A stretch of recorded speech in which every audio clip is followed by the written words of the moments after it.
श्री शिवाय नमस्तुभ्यं। दोस्तों जैसा कि दोस्तों आप सब जानते हो, कल है सोमवार का दिन। दोस्तों बस आपको 5 कनेर के फूल से अचूक उपाय करना है। यदि आप इस उपाय को करते हो सोमवार के दिन, तो जो भी आपकी विशेष मनोकामना होगी ना, चाहे वो धन को लेकर हो, व्यापार को लेकर हो, नौकरी को लेकर हो, या फिर आपके जीवन की कोई अधूरी मनोकामना है जो काफ़ी दिनों से अधूरी पड़ी है, तो इस उपाय को करने से आपकी मनोकामना अवश्य ही पूर्ण हो जाएगी। पूज्य गुरु जी कथा को सुनकर उपाय को अच्छे से समझाने का प्रयास करेंगे। तो आइए दोस्तों जानते हैं उपाय कैसे करना है।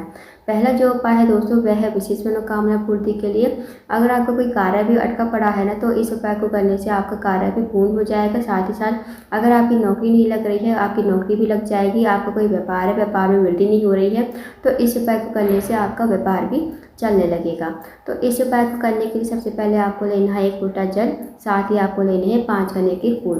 दोस्तों 5 कनेर के फूल जो होते हैं भगवान शिव को अति प्रिय होते हैं और वो पीले कलर के होते हैं।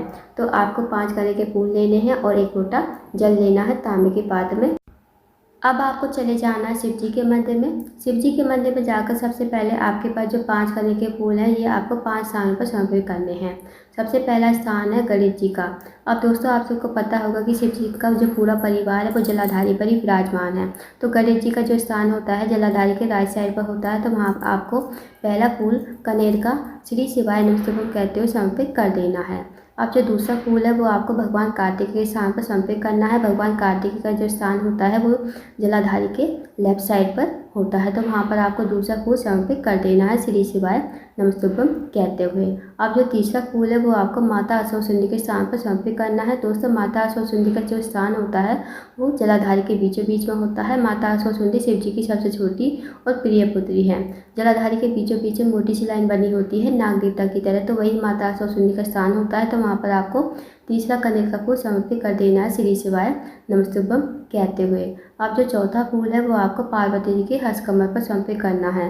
दोस्तों माता पार्वती का जो हस्तकमल होता है, आपने देखा होगा कि नीचे जो शिवलिंग होता है, जहाँ शिवलिंग विराजमान होता है, नीचे आप देखना गोल गोल कटी भाग होता है, तो वही पार्वती जी का हस्तकमल होता है। तो वहाँ पर आपको चौथा फूल समर्पित कर देना है श्री शिवाय नमस्तुभ्यं कहते हुए।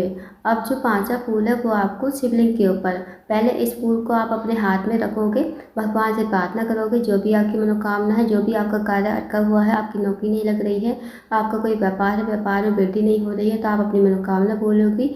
जो भी आपकी मनोकामना है, चाहे वो धन को लेकर हो, व्यापार को लेकर हो, नौकरी को लेकर हो, जो भी आपकी जीवन की बड़ी से बड़ी मनोकामना है, तो मनोकामना बोलते हुए आपको ये जो 5वां फूल है आपको शिवलिंग के ऊपर समर्पित कर देना है।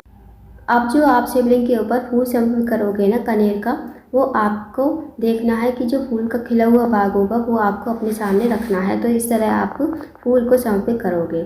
अब जो दोस्तों आपके पास 1 लोटा जल है, 1 लोटा जल आपको ये 5वें स्थान पर समर्पित करना है। सबसे पहले थोड़ा सा जल आपको श्री शिवाय नमस्तुभ्यं कहते हुए गणेश जी के स्थान पर समर्पित कर दीजिए। अब भगवान कार्तिक है, फिर माता असुरसुंदी, फिर पार्वती के हस्तकमल पर। अब जितना भी जल बचेगा वो आपको शिवलिंग के ऊपर श्री शिवाय नमस्तुभ्यं कहते हुए समर्पित कर देना है। उसके बाद आपको भगवान को प्रणाम करके विनती करके आपको अपने घर पर आ जाना है। तो दोस्तों बहुत ही अचूक एवं विशेष उपाय है, इसलिए 5 कनेर के फूल वाला। यदि आप इस उपाय को कर लेते हो तो आपकी जो भी मनोकामना होगी वो अवश्य ही पूर्ण हो जाए। आप जानते हैं दोस्तों अगले उपाय के बारे में। अगला जो उपाय है वो है जीवन में धन की कमी को पूरा करने के लिए। अगर आपके जीवन में धन की कमी है, पैसों की तंगी है, या फिर आर्थिक तंगी से बहुत ज़्यादा परेशान हो, तो आप इस उपाय को सोमवार के दिन अवश्य कीजिए।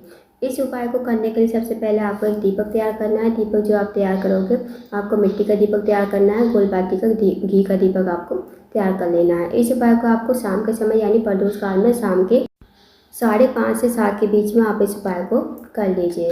अब आपको दीपक को तैयार करके जो है एक प्लेट में रख लेना है और आपको चले जाना है इस दीपक को लेकर जहाँ भी आपके घर के आसपास बेलपत्र का पेड़ हो ना, वहाँ पर आपको चले जाना है। बेलपत्र के पेड़ के नीचे पहुँच कर सबसे पहले आपको वहाँ पर बैठ जाना है। आपको बैठने के बाद ये जो दीपक है आपके पास, ये थाली में ही रखकर आपको भगवान शिव का स्मरण करते हुए और श्री शिवाय नमस्तुभ्यं का जाप करते हुए दीपक को जलाना है। भगवान से प्रार्थना करनी है, जो भी आपके जीवन में धन की समस्या है, धन की वृद्धि नहीं है, धन प्राप्ति नहीं है, हे महादेव मेरे जीवन में धन की समस्या है, धन की वृद्धि नहीं है, धन प्राप्ति नहीं है, माता लक्ष्मी का हमारे घर में वास नहीं है, आपको जैसी कृपा करेगी माता लक्ष्मी का हमारे घर में वास हो जाए। तो आपको इस उपाय को करके अपने घर पर आ जाना है। और दोस्तों इस उपाय को आपको प्रत्येक सोमवार के दिन शाम के समय बेलपत्र के पेड़ के नीचे एक दीपक जरूर लगा कर आना है। यदि आप इस उपाय को प्रत्येक सोमवार करते हो ना, जब भी सोमवार का दिन आता है तो आप इस उपाय को अवश्य कीजिए। इस उपाय को करने से कभी आपके जीवन में धन की कमी नहीं होगी, ना ही आपको कभी किसी के सामने हाथ फैलाना पड़ेगा पैसों के लिए। और साथ ही दोस्तों आपके घर में माता लक्ष्मी हमेशा वास करेगी और आपके जीवन में कभी पैसों की किल्लत नहीं होगी, क्योंकि दोस्तों सोमवार के दिन जो है शाम के समय बेलपत्र के पेड़ में माता लक्ष्मी का वास होता है। तो आप इस उपाय को अवश्य कीजिएगा। अब जानते हैं दोस्तों अगले उपाय के बारे में। के लिए यदि आपकी कोई विशेष मनोकामना है, काफ़ी दिनों से अधूरी पड़ी है, आपकी जो मनोकामना है वो पूरी नहीं हुई है, तो बस आपको 108 चावल के दाने से अचूक उपाय करना है। इस उपाय को करने के लिए सबसे पहले आपको लेने हैं 108 चावल के दाने। जो आप 108 चावल के दाने लोगे ना वो खंडित नहीं होने चाहिए। साथ ही आपको एक दीपक तैयार करना है। दीपक चाहे आप मिट्टी का ले लो चाहे आटे का। अगर आप आटे का दीपक तैयार करते हो तो आपको नमक नहीं डालना है आटे में, और बिना छना हुआ आपको आटा लेना है। अब गोल पाती का घी का दीपक आप तैयार कर लीजिए और 108 चावल और एक घी का दीपक आप लेकर चले जाइए शिव जी के मंदिर में। अब दोस्तों सोमवार का दिन है, जैसे आप डेली शिव जी की पूजा अर्चना करते हो ना, जैसे जल चढ़ाते हो, दूध चढ़ाते हो, फल फूल दीपक जो भी लगाते हो लगा दीजिए। फिर आप इस उपाय को बाद में कीजिए। जब आपकी पूजा अर्चना हो जाए तब आपको इस उपाय को करना है। पूजा अर्चना हो जाने के बाद जो आप उपाय के लिए एक दीपक और 108 चावल के दाने लेकर आए हो वो आपको अपने सामने रख लेने हैं। सबसे पहले आपको दीपक को श्री शिवाय नमस्तुभ्यम कहते हुए भगवान शिव का स्मरण करते हुए आपको जलाना है और दीपक से थोड़ी सी भगवान शिव की आरती कर देनी है और इस दीपक को आपको वहीं पर रख देना है। अब जो दोस्तों आपके पास 108 चावल के दाने हैं वो आपको एक एक करके शिवलिंग के ऊपर समर्पित करने हैं और 108 बार आपको श्री शिवाय नमस्तुभ्यम का जाप करना है। जैसे आपने एक चावल का दाना चढ़ाया श्री शिवाय नमस्तुभ्यम, दूसरा चावल का दाना चढ़ाया श्री शिवाय नमस्तुभ्यम, तीसरा चढ़ाया श्री शिवाय नमस्तुभ्यम। मतलब आपको एक एक करके चावल का दाना चढ़ाना है और साथ ही आपको श्री शिवाय नमस्तुभ्यम भी बोलते हुए जाना है। जब आपके 108 चावल के दाने पूरे हो जाए ना, जब आपका लास्ट वाला चावल बचे, जो 108 वाला चावल है वो आपको अपने सीधे हाथ की हथेली पर रखना है। भगवान से अपनी मनोकामना बोलनी है। जो भी आपकी मनोकामना है, चाहे वो धन को लेकर हो, व्यापार को लेकर हो, नौकरी को लेकर हो, जो भी आपके जीवन की मनोकामना है, अपनी मनोकामना बोलिएगा और इस चावल के दाने को श्री शिवाय नमस्तुभ्यम कहते हुए शिवलिंग के ऊपर समर्पित कर दीजिए। उसके बाद आपको भगवान को प्रणाम करके विनती करके आपको अपने घर पर आ जाना है। तो दोस्तों बहुत ही अचूक विशेष इस उपाय को सोमवार के दिन ही किया जाता है और किसी दिन इस उपाय को नहीं किया जाता। तो आप इस उपाय को अवश्य कीजिएगा। अब जानते हैं दोस्तों अगले उपाय के बारे में। दोस्तों अगला जो उपाय है वो भी बहुत ही ज़्यादा विशेष है, वो भी मनोकामना पूर्ति के लिए है। अगर आपकी नौकरी नहीं लग रही है तो भी आप इस उपाय को कर सकते हो। साथ ही साथ अगर आपका कोई कार्य है बहुत दिनों से अटका हुआ है, पूर्ण नहीं हो रहा, तो भी आप इस उपाय को अवश्य कीजिए। इस उपाय को करने के लिए सबसे पहले आपको लेनी है बेलपत्र। जो आप बेलपत्र लोगे ना वो कहीं से कटी पट्टी खंडित नहीं होनी चाहिए, इस बात का विशेष ध्यान रखना। साथ ही दोस्तों आपको लेना है लाल चंदन। लाल चंदन का आप कटोरी में डालकर थोड़ा सा पानी डालकर पेस्ट बना लीजिए। अब आपको चले जाना है शिव जी के मंदिर में। अब दोस्तों सोमवार का दिन है, जैसे आप डेली शिव जी की पूजा अर्चना करते हो वैसे कर लीजिए। जैसे जल चढ़ाते हो, दूध चढ़ाते हो, फल फूल दीपक जो भी लगाते हो लगा दीजिए। फिर आप इस उपाय को बाद में कीजिए। जब आपकी पूजा अर्चना हो जाए तब आपके पास जो बेलपत्र है उसे आप अपने सामने रख लीजिए। जो बेलपत्र का चिकना वाला भाग होता है ना वो आपको अपने सामने रखना है। अब दोस्तों आपको देखना है जो बेलपत्र की ऊपर की मोटी मोटी डूंट होती है ना उसे आप तोड़ लीजिए।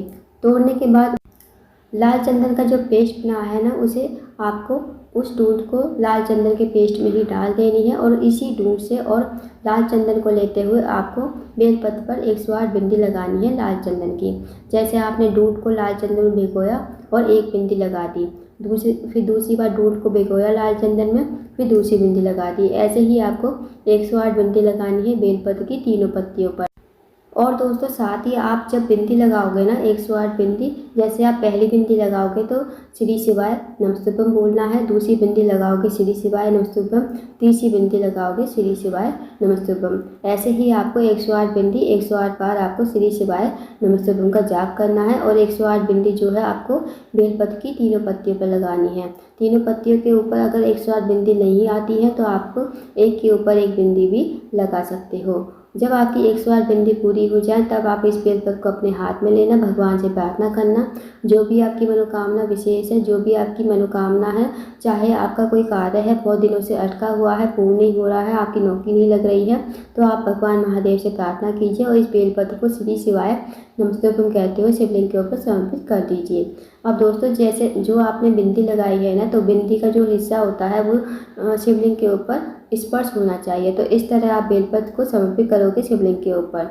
उसके बाद आपको भगवान को प्रणाम करके विनती करके आपको अपने घर पर आ जाना है। तो दोस्तों बहुत ही अचूक और विशेष उपाय है, इस उपाय को भी अवश्य कीजिएगा। आपको जानकारी पसंद आई हो, वीडियो को लाइक करना, शेयर करना, चैनल को जरूर सब्सक्राइब करना, कमेंट बॉक्स में श्री शिवाय नमस्तुभ्यम हर हर महादेव जरूर लिखना।